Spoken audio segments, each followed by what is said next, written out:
They've suffered immeasurable heartache. I don't know what I did or what I could have done to change things, but if I knew, I would have done it in a second. I miss him.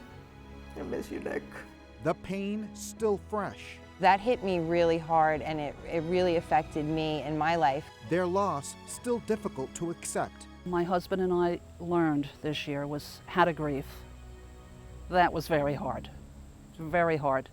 A single mother, a wife, a grandmother, all three sharing their stories of loved ones who lost their lives to drug overdose. He had a good, happy childhood. Lauren Privatera reminiscing about her son Nicholas's childhood through a plethora of photos spread across her kitchen counter.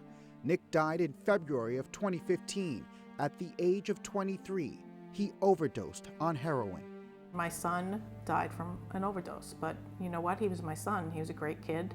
I loved him, and I'm proud of him. You know, I'm not going to be ashamed that my son passed away from an overdose. For Sharon Herring, she thinks about her grandson Matt every single day. He lost his battle with addiction last August, dying from a heroin overdose just days after he celebrated his 24th birthday. He was a beautiful boy, absolutely beautiful. He played baseball and lacrosse and football. He was a wrestler. He was my oldest grandchild, so he was the leader of the pack.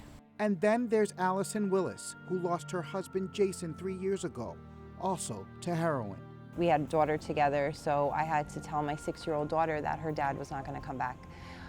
So that really motivated me to want to do something. And she is, and so is Sharon and Lauren, all three women using extraordinary resiliency through loss to host events marking International Overdose Awareness Day at the end of August. International Overdose Awareness Day is a global event aimed at bringing awareness to drug overdose and erasing the stigma surrounding drug-related deaths. The event actually began more than a decade ago in Australia and has become popular even right here in the United States. And there are many events scheduled ahead of this year's Awareness Day, including one happening right here in the Village of Nyack Memorial Park.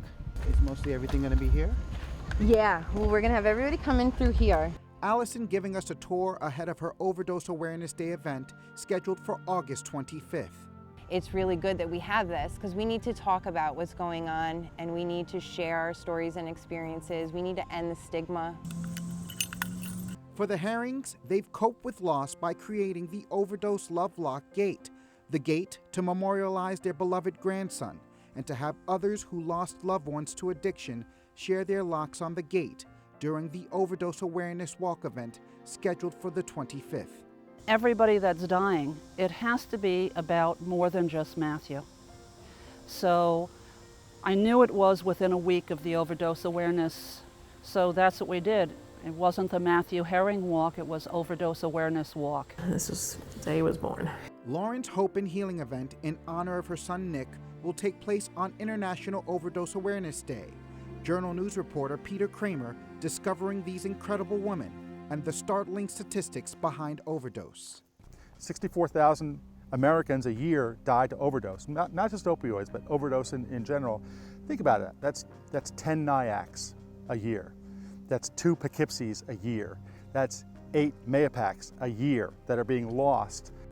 And as the war against drug addiction continues, this grandmother, this mother, and this wife are spurning change and awareness now as they encourage all to participate in this year's International Overdose Awareness Day on August 31st. Ray Mundy, FiOS 1 News.